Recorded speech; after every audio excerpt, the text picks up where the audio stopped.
الآن الحضور الكرام مع كلمة بناء عواصم المستقبل مع دانش فرحان الرئيس التنفيذي لشركة المشاريع الاستراتيجية، وهو مستشار استراتيجي لحكومة دبي، شارك في تأليف أجندة السعادة في دبي وعضو في قمة السعادة العالمية.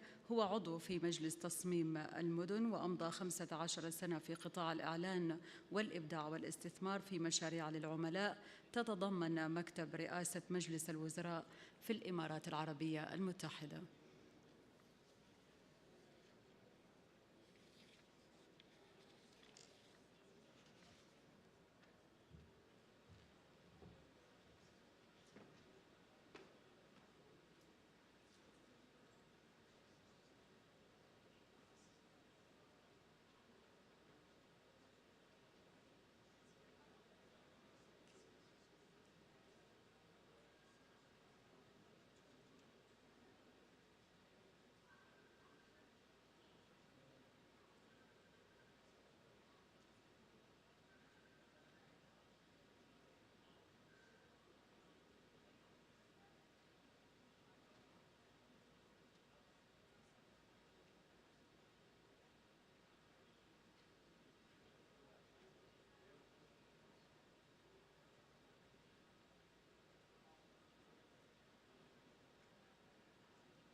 Is the microphone on?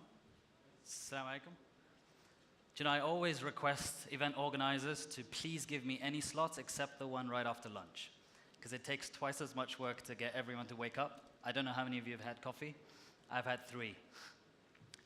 Welcome. Today, I've been invited here to talk about building capitals of the future. I know this sounds very grand, but when you break it down, it's actually quite straightforward. My name is Danish Farhan, and my firm has spent the last 17 years helping build nations in the region with stories. And I'll explain what that means in a quick second. So that's me. I've spent about 35 years in the Middle East. I was born in the region. I'm an insider rather than an outsider. And so when we work with governments in the region, we tend to work as if we were working for our nation. We don't import philosophies, we export philosophies. And this has given us a competitive edge. And I'm going to tell you a little bit about what that means. So one thing you need to know about me is I hate presentation formats. So I prefer telling stories. If you don't mind, I'm just going to break into telling you a story. Can anyone recognize what that is back there? Yes? Cave drawing, okay. So let's maybe dial back to the birth of storytelling. As human beings, when we first developed language, the first thing that we did was tell stories about how we lived. And so storytelling began very much at the very beginning of humankind with sketches. All it did was talk about life. So if you think about it, stories always depict the past. And then as we move forward, you realize art, fine art, paintings, movies, books, they all became about depicting life. So art was always unoriginal because all it did was depict life. At some point, that started to shift. And so we no longer were imitating life. Art started to create stories, which life then started to imitate. And I'll give you an example. Do you know that the first time that human beings ever imagined going to the moon on a rocket ship was in 1902 in an old, obscure black and white French film, where everyone thought, what is that thing that's flying into the moon? It took us nearly 60 years after that to build our first rocket. What came first? Stories. They allow us to believe that things are possible, and then it might not happen in that generation, but it will in the next. Do you know that we saw Siri and FaceTime and iPads back in 2001: A Space Odyssey, which was in the 70s? It took us nearly 30 years to bring these technologies to reality. What came first? The stories, not the fact. If you think about stories of people, now I can tell you my story, you could tell me your story, and every single story is never a flat line. It's the same when it comes to nations as well. You have the birth of a nation, you have the rise of a nation, you have the growth of a nation, and then at one point, as we are in Saudi Arabia today, We're having to make a choice about what the future of this nation is going to be. And that is called an inflection point. It's that one point in the curve where things will never be the same again because of choices that you make today. I want to talk about inflection points a little bit. Baghdad in 762 had emerged as the capital of science. How did this happen? Was it just a coincidence? No, it wasn't. It was a very carefully curated amount of attention as well as leadership and governance that allowed Baghdad to become that.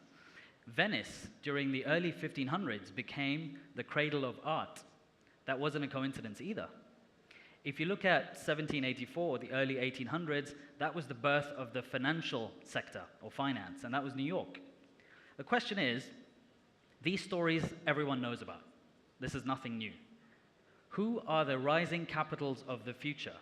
They're unexpected, tiny states, like Sao Paulo, like Calgary, like Shenzhen, like Dubai. I mean, this is a speck of dust on the map, and they're doing great things, not because they have the masses, not because they have the money, but they have an innovative vision to do something quite different, and they're focused on doing that. Did you know that Sao Paulo, for example, has about 40% of their GDP that is purely driven out of innovation? 40% of their GDP. Calgary is growing at an exponential rate year on year. Dubai, I'm sure many of you have been to. There's interesting reasons why Dubai touts itself as being a beacon of innovation. I'm not going to talk about Dubai just because I'm from there. I'd like to use it as an example. If you don't mind, I'm going to tell you another story. Is that okay? The year is 1972, July. The founding father of Dubai, His Highness Sheikh Rashid, was approached by a businessman, and he said, Your Highness, would you like to show me a plot of land? I would like to invest some money and build something quite massive. And His Highness said, okay, come with me. They drove in a car for about 45 minutes, and they ended up in the middle of nowhere. And this international businessman said, I don't understand what this is. And he goes, this is the future of Dubai. Here's the land that you can use to invest. And he said, I'm sorry. He took it quite offensively, and he left. He returned 4 years later to the same plot of land which was outside of the city in 1974. And he realized that it was the largest construction site that had ever been seen in the Middle East. That was the site of the Dubai World Trade Center. I use this story as an example because at that point, the founding fathers of Dubai used storytelling to say, Dubai will one day become a place where you can live, work, and play without having to get out. The Dubai World Trade Center was the first example where you could do all three things without having to get out. It became the template that was then used over the last 46 years to build what is Dubai. And so we often forget that Dubai is only 46 years old. And we tend to expect grand things, but as a nation, or as a region, we all have an opportunity of doing grand things because age is only a number. Your focus on what you want to accomplish is what measures the wealth of a nation. Did you know that Dubai was a shallow little fishing creek in the 1950s? Because of that vision, today it's the 4th largest port in the world. Did you know that pearl diving was the only revenue for the city of Dubai in the 50s? Today there's more hotels per capita in Dubai than anywhere else on the planet. 46 years. Did you know that there was one high-rise tower in 1990? And I'm sure a lot of you remember that. Today there's 912, 9 of the world's tallest buildings, and 363 towers underway as we speak. This is not a coincidence. Do you know that there was an aircraft that was leased by Pakistan International Airways in 1987, which today is the world's fastest growing airline, Emirates? Did you know that oil production peaked in Dubai in 1991? Today, oil is only 2% of the GDP of Dubai. And this is actually quite peculiar. It proves that we need to use our natural resources. A natural resource today is not just oil, it's data. It's the ability to think and innovate quicker than the old nations of the West. Did you know that there's 192 nationalities in Dubai and only 10% are Emiratis? This is extraordinary because it shows that working together, hand in hand, with the rest of the world allows you to accomplish something that becomes a city for the world. I'm going to leave the Dubai story behind. Now I want to talk about what's going to change. If you think about how much the world has changed in the last 300 years, that is nothing compared to how much the world is going to change in the next 20. And there's a very clear reason for that. Disruptive innovation, you know, the Hyperloop, the gentleman from Hyperloop was talking about how things are disruptive. We're talking about 9-hour travel time down to 45 minutes. This is disruptive. Human beings are not capable of understanding disruptive exponential behavior because we say, I take one step and I go from here to there. My brain doesn't imagine I take one step and I go from here to Dubai.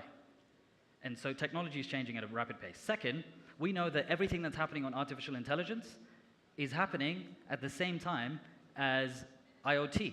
We have more sensors than ever. While those two are happening, we understand that you can take those two and start to use that same understanding in genome editing. Now, when you see completely different things come together and work exponentially, that becomes combinatory. So exponential is not enough. There are things that are being combined as well. And the third is that things start to invent themselves. Because X was invented, Y gets invented next. We live at that kind of a time. And guess who's going to lead this change? It's not going to be the United States. It's not going to be the accomplished nations of the last 400 years. It's going to be new players.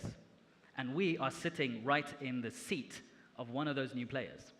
Let me very quickly, I don't want to get theoretical, but based on our experience over the last 20 years, I believe there's 6 drivers of rising capitals. I'm not going to go into too much detail, so you can see them on screen and then I'll go straight into examples. All of these, when you combine them together, and it's hard when you're in a massive country where you don't have alignment, it's impossible to create change. We are in an unprecedented time in Saudi Arabia where we're seeing the pinnacle of that shift happening today, where we're seeing all of these things happen at the same time. And I'm really excited to see what happens next. Long-term vision, a great example of that in this region, so let's not go too far away from here, is something called the Centennial Plan. In Dubai, we're going to be sending a probe to Mars in July of 2019. It will take 18 months for the probe to get to Mars. We will be only one of 6 countries in the world that will be going to Mars, right? We have a plan that articulates what we want to accomplish by 2071. There are things that are forward-facing. There are things that are above and beyond anybody's lifespan. Things that you imagine today, you will never be alive to see, and yet we say this is what we want to be known for in 100 years. Let's talk about economic diversity, right? Very quickly. So Dubai is a small example of many small states that are growing rapidly. So Dubai is now the 5th fastest growing metro economy in the world, and it's met with some very well-known and some completely unknown names. Again, not a coincidence. Economic diversity. 2% of our GDP is oil, just 2%. 70% of the GDP in Dubai is service-driven. Again, it's not oil, it's not products. 51.3% of all of the revenues that come from design are driven in the UAE. Do you know that 20.1% are driven by Saudi Arabia? Saudi Arabia is a close second. It's quite interesting that the youth is starting to take over this region, and we're starting to see amazingly exciting things happen because of that. And this is not just in Dubai. The average age of our federal cabinet is 38. Do you know that empowering youth doesn't just stop with the age of people? We're now rising as the 26th on the Global Entrepreneurship Index. And this is a massive jump for a country from our region. Last is we have an opportunity of doing interesting things. So you had a panel about smart cities earlier, and this was quite fascinating.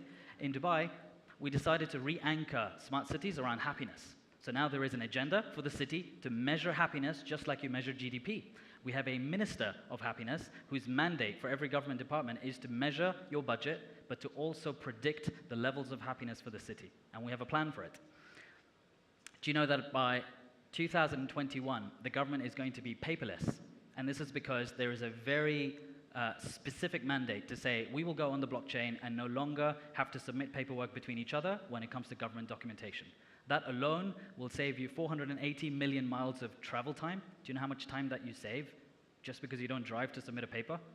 It will become illegal to ask for a passport photocopy or your tenancy contract if you've submitted it once. This is the kind of exponential change that we're in a position to do. 25% of all trips on the roads of Dubai will be self-driven by 2030, right?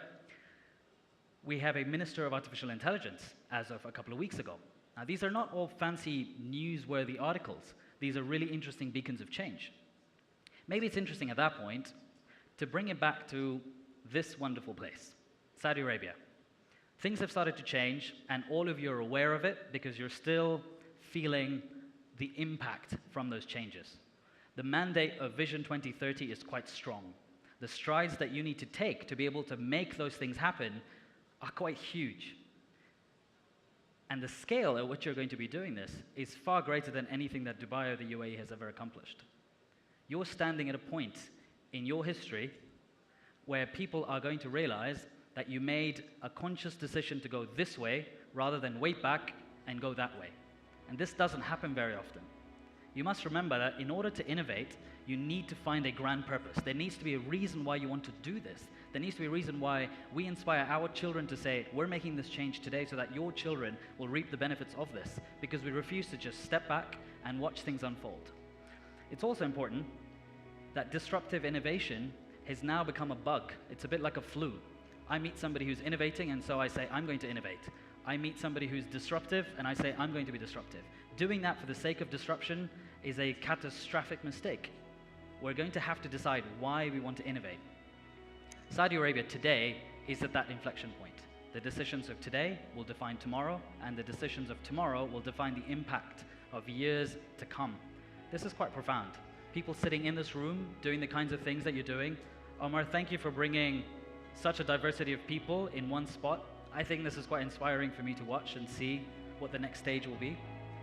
But what's also really important is you cannot make change by trying to fight, by trying to swim.